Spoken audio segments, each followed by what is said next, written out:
E360 TV proudly presents Messages of Inspirational Stories, live streaming now to millions of devices including Roku, Apple TV, Amazon Fire TV, Android TV, YouTube Live, Facebook Live, with your host, Donna and Jim, producer and host, Jim Grant, producer and host, along with Michaela Vidal, administrator and host, and Gaia Ginwa Balconi Wada, editor-in-chief.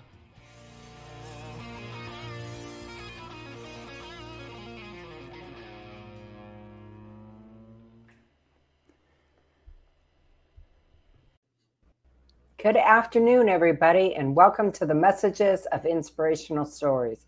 Jim, today is Friday, our final day on this week's show about healing traumatized hearts. Yes, ma'am, it is. And we've covered a lot of great information. We got some more information for you, got a couple of great stories for you, and, some more good tips. Most importantly, just remember one thing, that if someone ever tells you that it's your fault or you're not good enough or something like that, you're right. You're too good for them, Right. And, it's just, don't let anyone, use and abuse you because it's just not right. It seems like my volume is loud. I don't know why.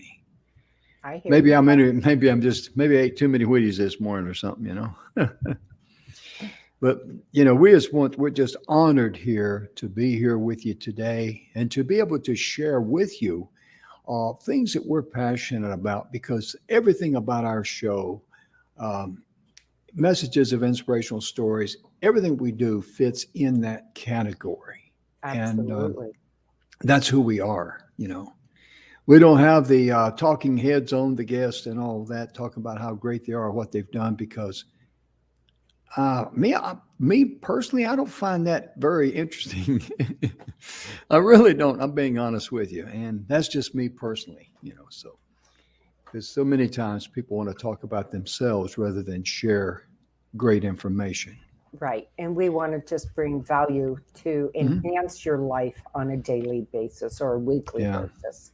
Yeah, because Donna and I, neither one of us are on an ego trip. So, that's why, that's why we do what we do. And us being the producer and host of the show, we can do that. Right. We get to decide. Yeah, we don't need to know from my mama or our mama or your mama or anybody's mama. Right. Well, Jim, let's get real quick. Let's jump into National Today. All right. Okie dokie. Okie dokie dokie dokie. Okay. And you want to kick it off? You want me to kick it off or what? Well, why don't you kick it off and then I'll follow where you've left off. Okay. This one here is near and dear to mine, Donna's heart. This is the International Youth Day. We are both advisors, senior advisors, on the International Youth Summit. And the international youth, this is something we should all reach out to, because they are the future of this planet. Absolutely. It's not the politicians. It's not all of the legislation, regulation, and strangulation. It's the heartbeat of these youth and their spirit and their vision. That's our future. And August the 12th is the International Youth Day. And it's a wonderful time for us to reach out and encourage young people everywhere.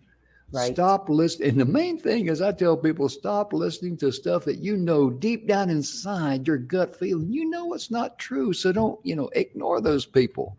Right. That's another thing about, abuse. Just love them. Say, okay, I'm going to love you. I'm going to forgive you for your ignorance or whatever your agenda is. And I'm going to let you go because I've got my own life to live. Can I get an amen on that? Amen. That and we won't pass a collection plate either. Oh, goodness. Well, today is also National Milkman Day. Oh, right. Yeah. Right. And, back in the day, I think a good portion of us will remember that milk was delivered to your door in bottles. Mm-hmm. Yes. Right. And so the milkman actually appeared in 1860 in Britain, when railways first started to allow fresh milk to arrive in cities from the countryside. By 1975, 94% of milk was packaged and delivered in glass bottles. Hmm. So, Wow. there's, I mean, think about everything that comes from milk, right? Hmm. It just doesn't end. And of course, Jim, a lot of it is your favorite desserts. Oh yeah. Oh yeah. Oh yeah. Sweets for my sweets and sugar for my honey, as the old saying goes. But the milkman. Growing up, we had a cow. Let me rephrase that. And people would share milk, and with others that were didn't. That's what we did. If we had extra milk, and we did, we gave it. I remember my parents gave it away to families that had a bunch of kids or whatever to help them, and Right. never thought about charging them one penny.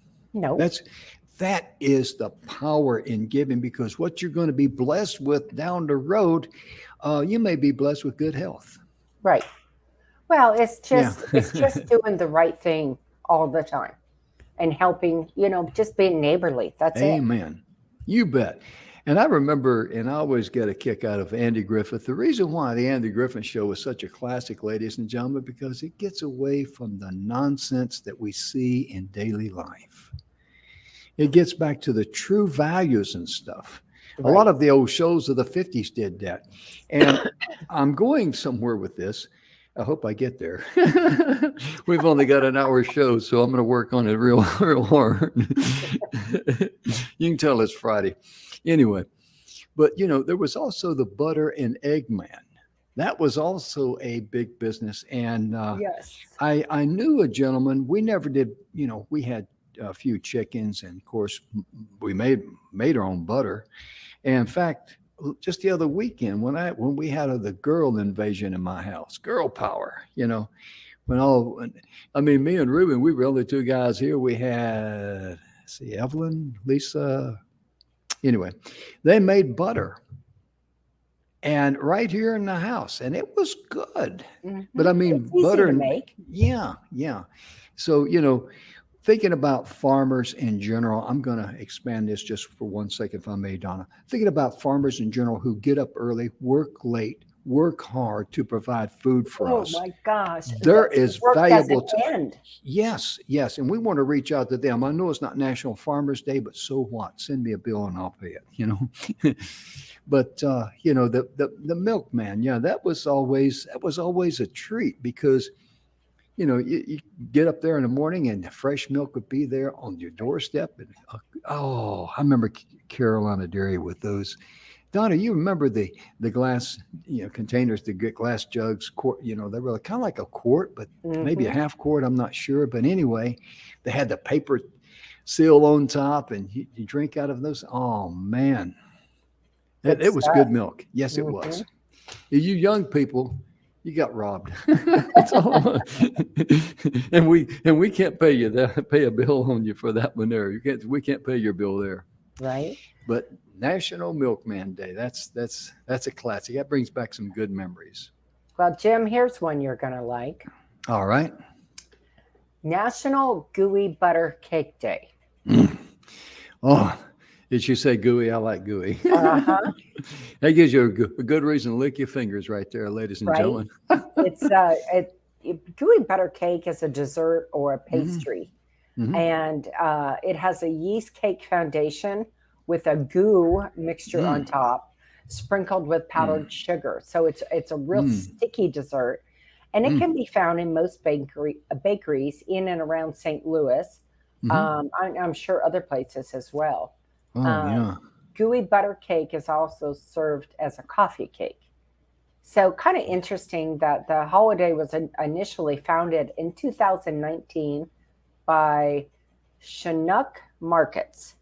And Hmm. according to the legend, the treat was invented in the 1930s when a baker from St. Louis used far too much butter in his coffee cake batter. After baking it, he then sold the gooey cake and received positive feedback. So, out of mistakes come great things, right? There you go. I bet So, that's where Colonel Sanders got his saying finger licking good. right. So it's really, Gooey butter cake it's a cake that's flat and dense, and it has a rich, sweet, and solid texture.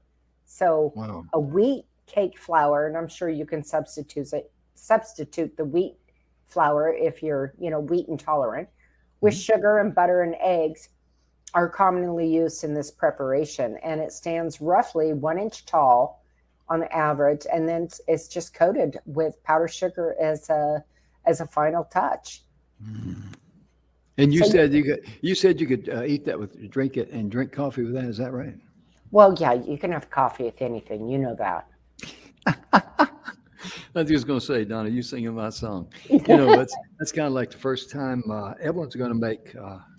She says, Jim, I got a recipe for buttermilk pie. I'm going like buttermilk pie. I couldn't visualize that, but she made one, and ladies and gentlemen, it's similar to a custard.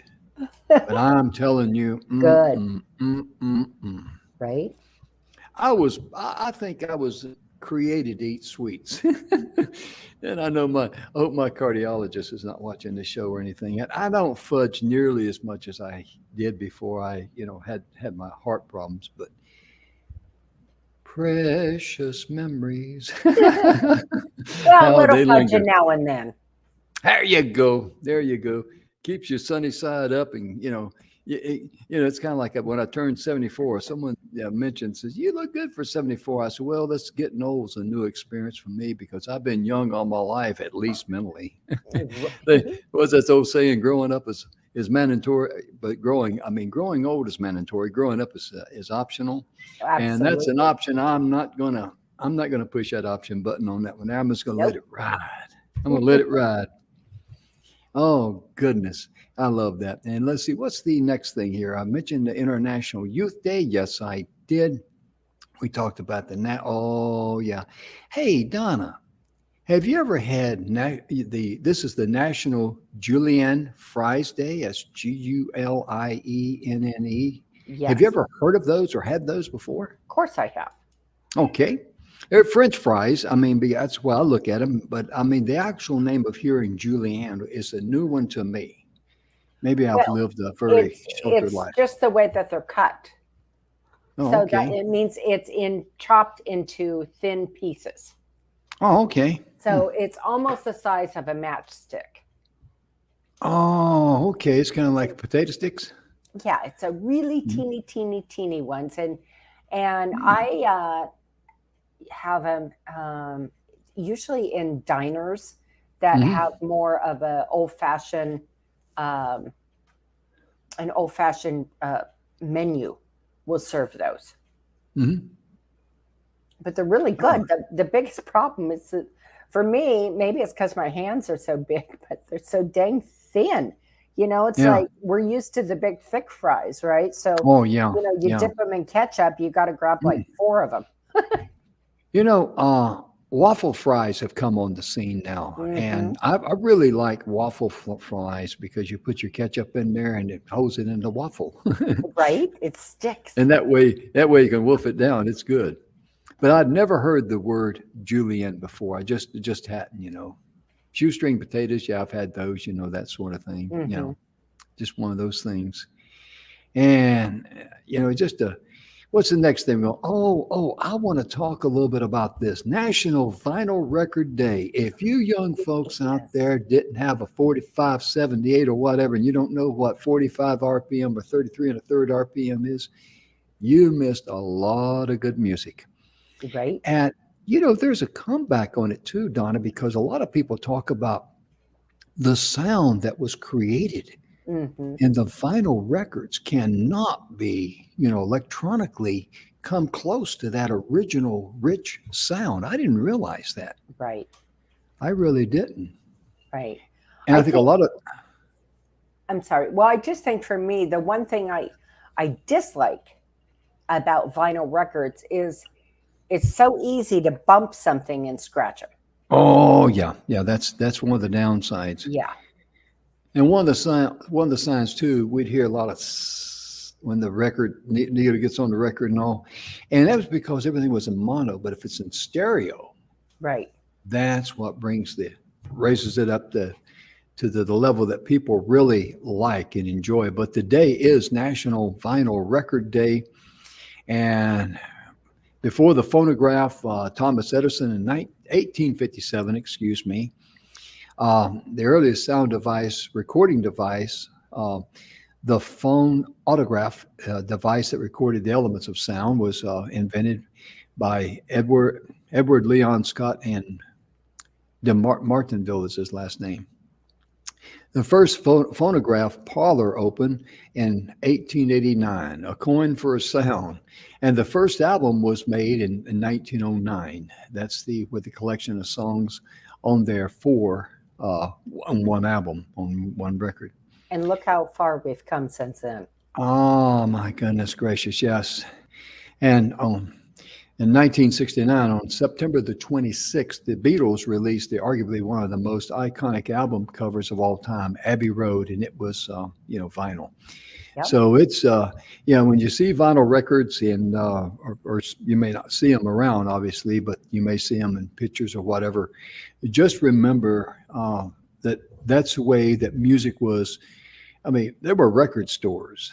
Oh, yeah. That's all they had was records. Yeah. There still are. And there, like you said, there is a big comeback to the record stores. Yeah, yeah. And that's all they did was sell vinyl records and albums. 45s, and 45s were the single record, and the 33 and a third were the albums. And goodness. And not to mention the great music we had back then. Oh, goodness. We sang about love, and that was. It's always a nice subject to sing about because everybody loves to be loved. And but we gotta keep going here. We're going to get done with these national holidays. Is there anything more you want to mention there, Donna? I think we're about done with that. Kind of jump into the show because we've got some really good information, folks. Yes, we sure do. We really do. And this week, Donna, we've talked a lot about the guilt complex that the abuser wants to inflict on the individual that they're abusing. They want to make it feel like, this is your fault, or what we're doing is for your good.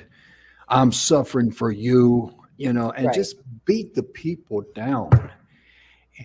And that just shows how immature, what a small self-esteem that they have of themselves.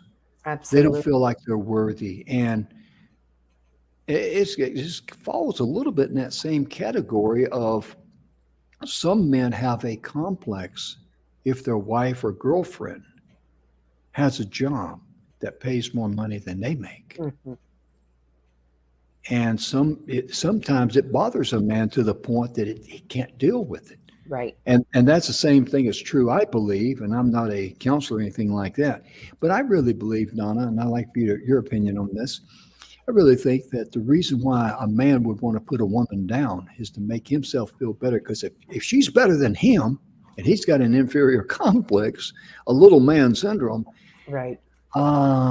Especially if he's got, I'll just say it, mental problems, because, I'm not saying he's crazy or anything like that, but I mean, the lights are on and he's on a different frequency than everybody else. Well, yeah, I would agree 100%. But the saddest part for me is that it isn't truly about who has more of what. It's how you are supposed to be as a team. Ooh, yeah. Right? And what you do with it. That's what is so important. So, as we go into this, before we get into some of the nuts and bolts of some really great articles and helpful facts that we've found for y'all, I want to read this. I found this, excuse me, and it's important, in my opinion, in everything that we do, right? So here it goes. I can't explain why I made so many mistakes, why I repeated them, knowing I was digging a hole too deep to climb out of. I only know I did. I can't explain it, excuse it, but I own it. No one forced me to do it. I could have been influenced, manipulated, but at the end, I said yes. Therefore, rather than excuse, I chose to be accountable. Why is this important? Accountability takes me from a victim mentality to a victor mentality, puts me in the driver's seat and in control of my next move. If I can't explain the past, yet I don't have to, I just have to learn from it and choose to be and do more. I like that. Pretty Where'd you powerful. find that at, Donna? I have no idea. Ladies and gentlemen, on this show, we're very, very honest, and but that is a classic. And now, before we close the show, Donna, don't lose that since you can't find it or don't know where it is. But before we close the show, I'm going to ask Donna to reread that one more time, and it's very important. Also, we got the domestic violence hotline up there for encourage people to call and just Absolutely. just talk to someone. And I mean, I've known people that I knew one lady, bless her heart. She was so intimidated and so afraid that she would hardly look at anybody. Mhm. If you were a male, she's not going to look at you. She's going to keep her eyes down.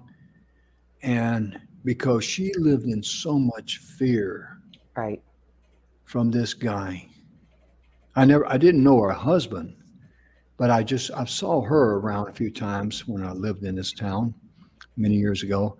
And I wondered, why she was always so sad looking. And someone told me, says, she's married to a rascal. He'll beat her. And, he better not, if he ever catches her or ever hears of her looking at another man, he's going to beat her. I'm going like, why don't somebody take him out back and just tie him to a tree and take a bull whip to his ass and tune him up? Right. I mean, maybe I shouldn't have said it like that, but I mean, there's sometimes, as I don't know, I heard this many times in the military. Somebody needs to put a boot in your key arcus and knock your head back upstairs where it belongs, Right. and you can put that together. But many times, sometimes as cruel as it sounds, sometimes guys need that. I mean, especially when they're, you can't communicate with them. I'm not in here. We're talking about abuse. I'm talking about tying a guy to a tree and whipping him with a bull. That's kind of like, serving some Jim Jones Kool-Aid at a birthday party. But, I just, we're trying to do a live show here, Donna. But I mean, sometimes I just lose patience and I just, I feel so bad for victims who are putting up with abuse. We may need to do 45 commercials. I just didn't see that one coming. Well, don't feel bad. I didn't know it was coming either. It just kind of boomeranged out there. Oh. Here we got domestic violence hotline on there. I'm talking about tying a guy to a tree. Anyway, meanwhile, where were we? We were, Well, we were talking about. here's the thing. There is no excuse for violence. Absolutely. There's no excuse Absolutely. for any kind of domestic violence, period. And the thing that we are about is helping maybe give you or somebody Mm-hmm. some tips and maybe even the courage Oh, yeah. to get help, Yeah. to get some help. Yeah, because we were doing a show here and I had forgotten. I mean, I knew about it, but how if you're, I forget things in life. I had forgotten. And reading the story about Mariah Carey, how she Oh, was yeah. afraid to leave her comfort zone. Right. Here she is. She's a beautiful young lady. She's a star. And you go like, what would you be afraid of? And because, you have to be in that situation Right. to feel what she felt. And, you got to walk a mile in her shoes to understand that. And I can't fully understand that, but I can sure respect it and appreciate it. and understand that there are people when they get enslaved like that or feel trapped, that's a frightening type situation. Right. And that's one of the great things about doing shows like this. Not only do we share good information, it's also a refresher course for us, and we learn things too. Hmm. And Donna, it just really one of the things. Let me just say this: I knew a guy one time, and everybody liked him. He was a nice guy, and the only people who had anything negative to say about him, and all three, there were three, all three said the same thing about how abusive he was, how mean he was, how demanding he was at home. All three were his ex-wives. But out in the public, like the boy next door that grew up became a man. Right. But it's really, it's so sad that people have, because if you can't go home and live in peace, where can you go? Right. Home should be your sanctuary. And I know home is your sanctuary, is Jake's sanctuary, is your cat. She has a cat house and Edgy but it's a perfect, it's kind of like Noah's Ark It is. on blocks. But it's a wonderful place because home has got to be your sanctuary. Yep. That's where you can block out the rest of the world and live in peace. Well, it's also where you feel safe, Jim, and it's where you Amen. feel secure, and Hmm. that you can be you and not be in fear of any kind. Hmm. And so, like, I know for me, if I invite you into my home, Hmm. then you are truly part of my inner circle, Hmm. right? Because now you stepped into my private sanctuary. Hmm. So it's a big trust to come in Hmm. there. But when Hmm. you are living in your own home and you are living in hell, Ooh. where do you go? So you need to seek help outside of that hell. Hmm. Yes, you certainly do. And Donna, you brought up a story that I had forgotten about, and I'd like to talk about that if you may. The story about the young lady was broken beyond repair, kidnapping Elizabeth Smart. Oh my Yes, goodness! And that was what that was it? was rough. What was it, about 9 month ordeal? It's almost a Nine year. months. Yep, Wow. Mm, 9 months. mm. Right? She was kidnapped, wasn't she? She was kidnapped right out of her home. Mm, Uh, it was absolutely brutal. She said she was 14 years old, first of all, when she mm, was kidnapped from her Salt Lake City home in her mm, bedroom in the mm, early morning hours of June 5th, 2002. Her mm. abductor was a religious fanatic, Brian David Mitchell, forced her to hike up the mountainside behind her home for hours until they reached a makeshift camp. Uh, in a um, in a special, she went to that back to that scene, but she remembered her first time at that site, where she was met by a strange woman in long linen robes, ordering her to undress. It turned out to be Mitchell's wife, and he then began performing some kind of marriage ceremony. She said, I was begging and crying and just so scared. I remember thinking, I know what comes after a wedding, and I cannot let that happen to me. This just can't happen. I remember him forcing me to the ground, fighting the whole way. And when he was finished, he stood up and I was left alone, feeling absolutely broken, absolutely shattered. I was broken beyond repair. I was going to be thrown away. He chained her to a tree, and months of abuse followed. Over the next 9 months, he would rape her every day, sometimes multiple times a day.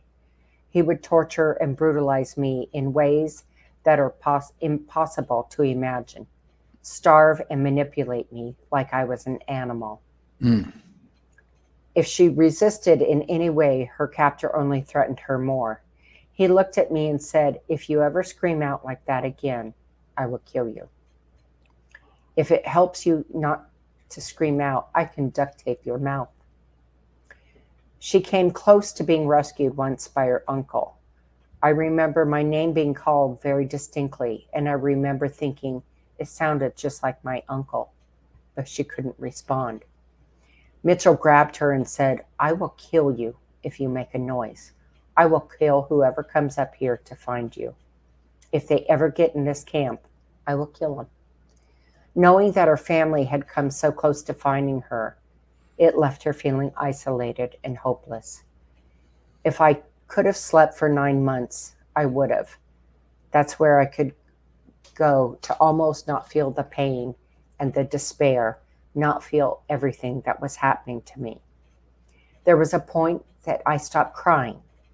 It's not because I didn't feel pain anymore, not because I didn't feel sorrow. It was just to keep going. I mean, it was just to survive and live. Her thoughts turned to her family in order to cope. My family was still there, and because of that, and because I knew that, I was able to make the decision to do whatever it took. Her Mormon faith was also there for Smart. Severely dehydrated when the camp's water supply ran out, she woke one morning to an ice cup cold of water. Smart says she never knew where the water came from, but was convinced it was a sign from God. I could just feel the cold water running down inside of me and how grateful for it. I was feeling like it was God telling me that I wasn't forgotten and he knew I was still there and that he hadn't abandoned me. So she went into survival mode, following her captor's demands and trying not to upset them. As a result, Mitchell decided to unchain her and take her and Beree's, his wives, to Salt Lake City in search of food and alcohol. Afterwards, public outings became more regular, and the group even visited the public library to map out a route to California, where they moved for the winter. It was at the library when Smart came close to being rescued once again. She was questioned by a police officer who had received a tip that she had been spotted, but she chose not to scream for help or try to run away, a decision she says people ask her about frequently. I was under the threat of my life. I was under threat of my family's lives. And those two threats right there are stronger than chains for me. Once in California, 750 miles from home, she was convinced that she would be with Mitchell and Beree's until they died, and that would be her only chance to escape. It wasn't until Mitchell suggested that the group move from California to the East Coast that Smart saw her chance to use the trust she'd earned from Mitchell to outwit him. "Nobody's going to find me," she remembered thinking. "I have to find a way to get back to Utah. That's my only chance at being found." She prayed to God and ultimately agreed. I skipped something. I That's apologize. okay. In order for her to get Mitchell to go along with her plan to hitchhike back, he would have to think he came up with the idea himself. So she said, "You are his servant. You're his prophet. You're practically his best friend. Could you please ask him?" she told him. So Mitchell prayed to God and ultimately agreed with Smart. He determined that they would hitchhike from California back to Utah, a public journey Smart hoped would allow someone to spot her. It was a means to an end, and I felt that was my greatest chance I had of being rescued. Smart's identity by dressing in her robes and face-covered veil was concealing everything. But Mitchell failed to cover his own face, and he would, in fact, be recognized. By that time, Smart's sister, Mary Catherine, had the only witness to her Smart's kidnapping, had also realized the identity of the man who took Elizabeth. She had notified her parents and the detectives, who released a sketch featured on America's Most Wanted. Upon returning to Utah, at least two different couples spotted Smart and her kidnappers and recognized Mitchell's face from the sketch. 7 years later, Smart testified against her captors, confronting Mitchell in court. He is now serving a life sentence, while Brazee, his wife, is only serving 15 years. Wow. Mm-hmm. That is a tremendous story of survival. And what, as I've listened to you sharing the information on that great story, it's amazing how much control and power and brainwashing that this guy Mitchell, he's not a man. No. He's a wimp. He's evil. He's just trash. That's all he is. I mean, to do something like that to a 14-year-old girl, I mean, Right. how would he feel if someone kidnapped him at 14 and robbed him of his life? Well, it was interesting because Elizabeth's mother had given her this piece of advice that paves the way for her healing. She said to her, Elizabeth, what this man has done to you is terrible. He has stolen 9 months of your life that you will never get back. But the best punishment you could ever give him is to be happy. Yes. And she took that to a new level, didn't she? Yes, Bless her she heart. did. I mean, Yes, she she just really just sprang out there. I mean, she's on March the I'm gonna share this with you from Wikipedia, if I may, folks. On March the 8th, 2006, Smart went before the United States Congress to support sexual predator legislation and the Amber Alert system. On July 26th of that year, 2006, she spoke after the signing of the Adam Walsh Act. In May of 2008, she traveled to Washington, D.C., where she helped present a book, You're Not Alone, published by the United States Department of Justice. And it contained entries from her as well as 4 other recovered young adults. And Smart commented on the kidnapping of J.C. Lee Dugard, stressing that dwelling upon the past is unproductive. What a remarkable young lady. My goodness gracious. Her weakness and her fear, that 9 months, created such a strength in her that nothing can destroy her. That's the message I'm getting. She's a winner over that. Well, She owned it. Go ahead. I would say that because she was so young, she knew what was going to happen. But I would say that in some ways, I wouldn't call it weakness. I would call it how she was traumatized. Yeah. Built her strength. Yeah, you're right, Donna. That was a bad word for me to use there. Yeah, because in the way she was so beaten down. Right. And robbed of everything, her dignity, her individuality, and just enslaved by a warped. Her innocence. Yes. I mean, that's for someone to do that to anybody, and for anyone to be mentally cruel to a person, that is just wrong on all fronts. Absolutely. It's there's times that we all get upset. There's times we all want to probably think about saying something we shouldn't to someone of our family, or especially our spouse. And I've always walked outside and let just wear off, and it's best. It's kind of like one time I was talking to a young man and I fell into the same trap. His wife would come home sometimes and she'd be real upset. And he said, "What's wrong?" And she would say, "Nothing." "No, honey, what's wrong?" "Nothing." And right. I told him, I says, all you got to do is give her space. Because if she is upset with you, she may be wanting to let all of the steam come down and talk to you in a more, controlled atmosphere rather than her, getting upset and just, saying something she may regret or say her words having too much venom in them, if I could put it Right. like that. And he said, "Well, I want to help her." Well, you are helping her by giving her space. And Right. guess what? There might be something going on at work or somebody else outside of you. It has nothing to do with you that she's upset. Right. And he said, "Well, what if you don't tell me about it?" I said, "Well, it's none of your business."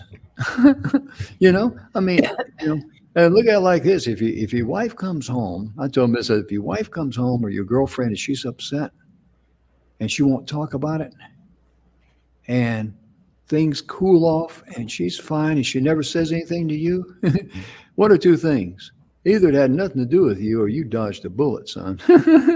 Well, you I know? think one of the best ways that people can handle it when, and I had to learn this over the years, Jim, that when you're upset about something and your significant other says what's wrong, Mhm.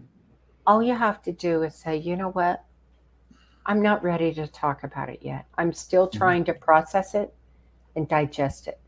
Mhm. And then what the other person can say is, okay, I hear what you're saying, but know that I'm here if and when you're ready to Mhm. talk. When you Mhm. say if and when, that gives them the power to come back to that person, Mhm. Yeah. right? Yeah. Instead of a demand. Because Mm. we lose so much, especially when we're upset and we're trying to process something. We lose so much of what somebody else is saying. So it's really important to say the right things to get through to them and without saying too much. Mhm. Yeah. Yeah. Sometimes, what's the old saying, silence is golden? Because Right. sometimes you can say the wrong thing at the wrong time Oh, God. and create something that was just as foolish as throwing a bucket of gas on a fire and wondering Fireworks why. go off then. Yeah. And wonder why you got blown into the next county. Right. Right. Yeah. I tell you, But but, super, super important. And, we, Jim had found this um, kind of interesting little site about, when people are overcoming um, relationships of abuse, um, and how they deal with it. So I'm just going to read uh, three things that people have said. A mm, sickly fear comes over me when I see him in a crowd. Then look mm, again and see it's not him. Whenever I try to start a new relationship, I get so defensive because of the way my wife battered my self esteem. ooh, I feel like damaged goods now, like mm, all my innocence and love has gone. mm. Wow. Those are powerful. Yeah, they are. And that's the one thing that really, when someone feels like damaged goods, oh my goodness gracious, that's that's a very that's a very lonely spot to be. And that's when someone feels like if they're not even worthy for someone to talk to them or something. Right. And my goodness, you know, maybe my experience may not be a good analogy, but it's pretty close. I mean, when I came back from Vietnam, I couldn't talk to anybody. I Hmm. didn't know anything about survivor's remorse or PTSD or any of that junk. And plus, I heard, a couple of my family members say, what's wrong with Jim? Right. And I just kind of like, get out of my face. I don't even want to talk about it. And I was, and then society looked at us. It was our fault. We're either a bunch of baby killers or dope addicts or all that.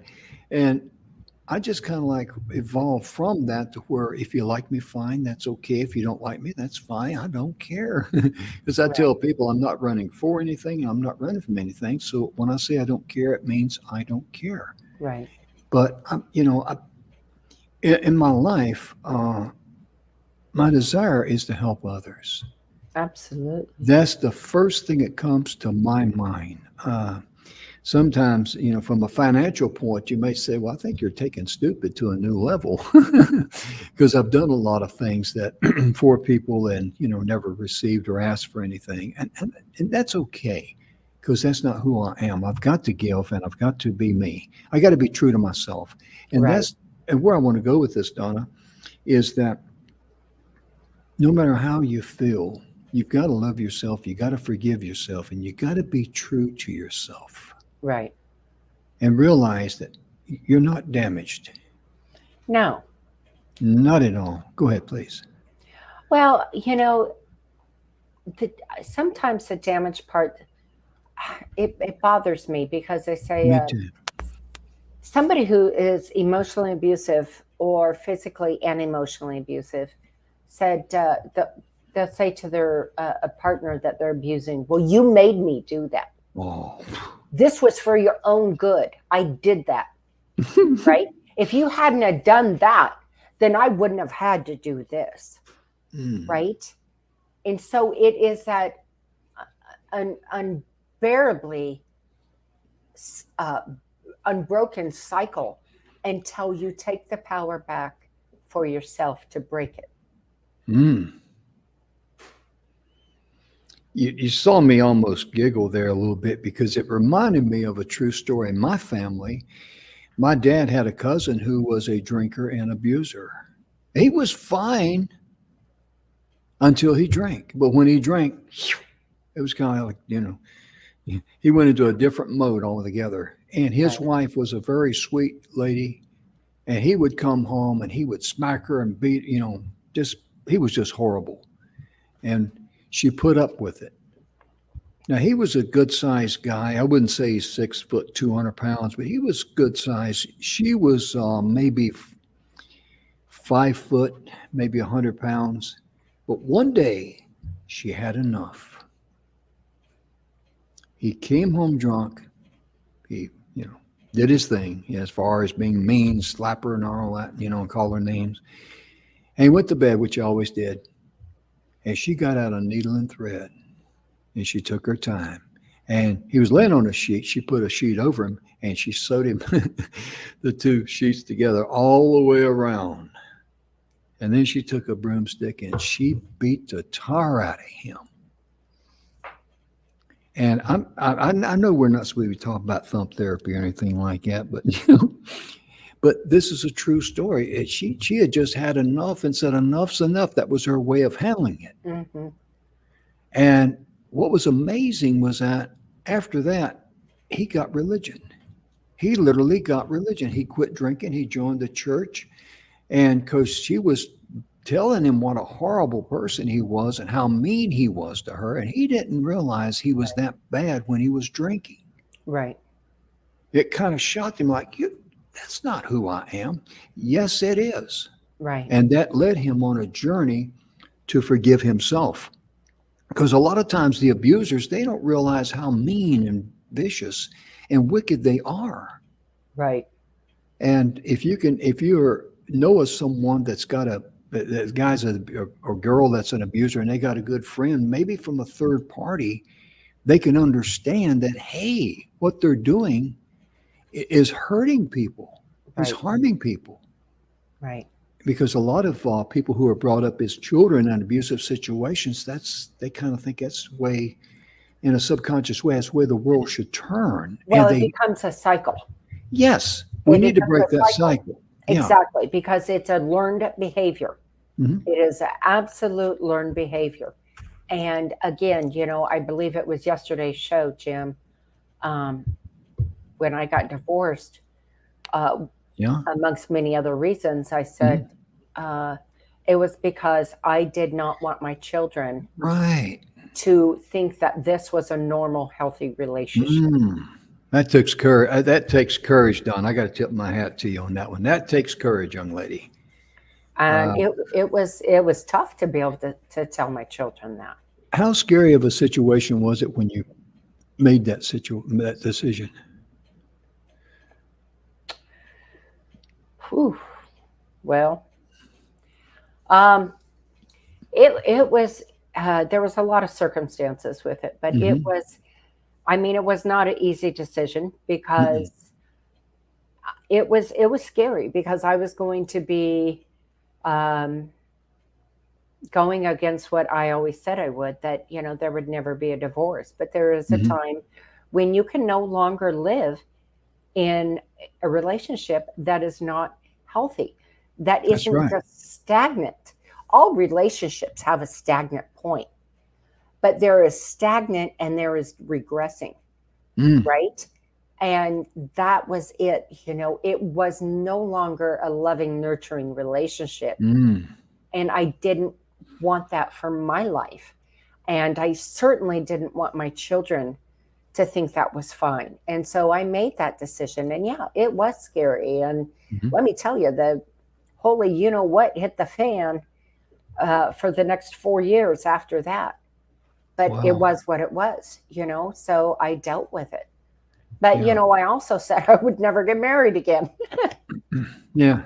But see, also too, ladies and gentlemen, and this is one of the things I admire about Donna is that even though she was, she went, single, and she was a, single mom raising kids, and then she was just diagnosed with MS.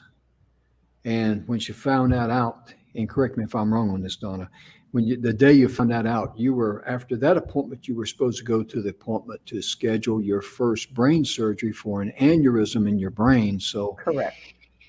I tell you right now, Donna, you got a backbone made out of granite, girl. I mean, really, I mean, because you know, it talks about that the good Lord won't let anything be come into our life that we're not, capable of handling. So, but I Right. mean, you think about the journey that she went through is certainly not the dream, It wasn't the the white dream life. picket fence, let's put it that No, way. yeah, amen. And the white knight on the shining horse. I mean, there wasn't even a horse or a white horse or shining knight or anything. It's just that you reach the point in your life where the pain has exceeded the pleasure, Exactly. Perfectly and said right there. I cannot live and let my children experience this damaging pain that can warp their mind Hmm. forever. Hmm. And that is why, if you know someone out there, male or female, we normally think about the abuse being female, being It's the, not. but it's not. But regardless, the domestic violence hotline there, you see it on the Absolutely. marquee, 800-799-7233. Write down that number or find that number or encourage someone, because some people are in such a controlled environment like Elizabeth Smart was. Right. um, maybe they can make a phone call sometime.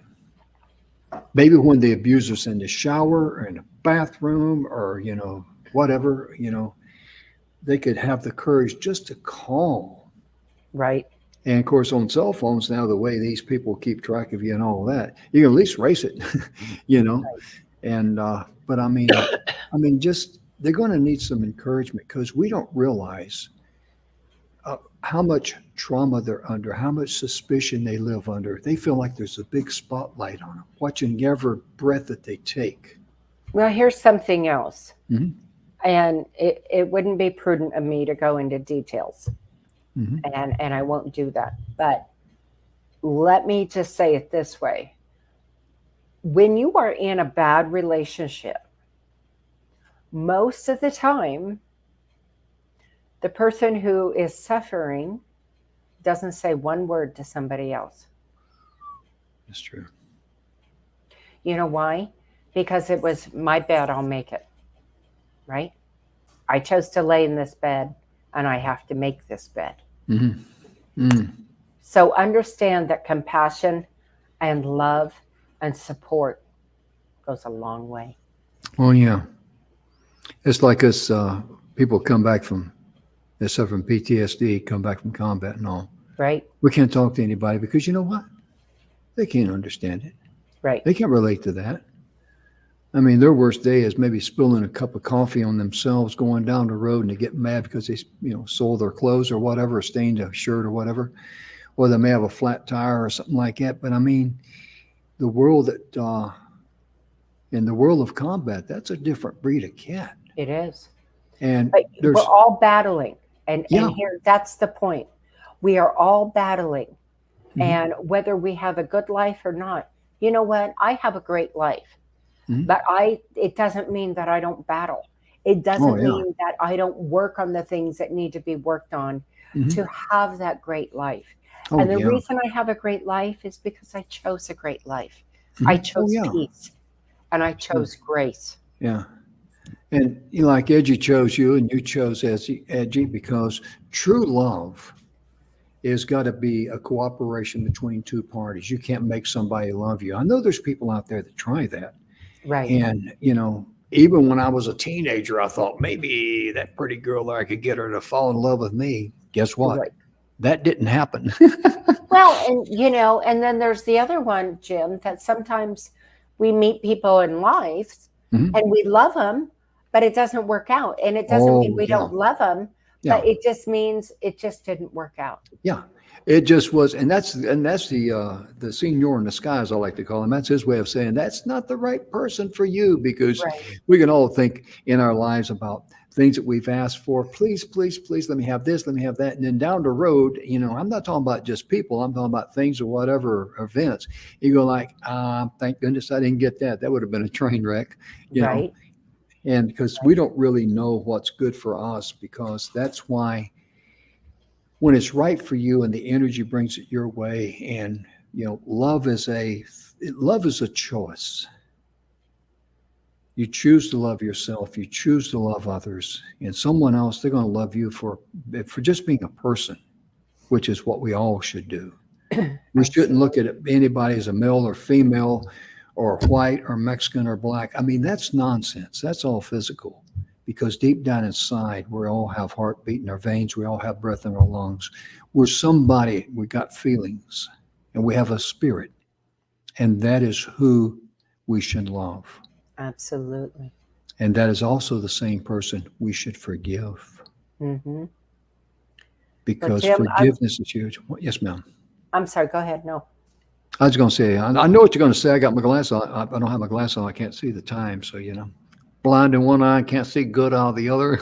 Well, You know? we are out of time, but I wanted to close it by reading what I read at Oh, the yes, beginning of the please, show, please, and then please. we'll close our show. Yeah, thank you.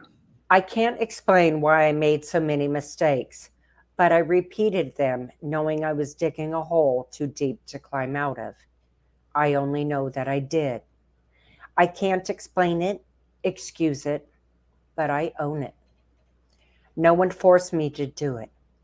I could have been influenced, manipulated, but at the end, I said yes.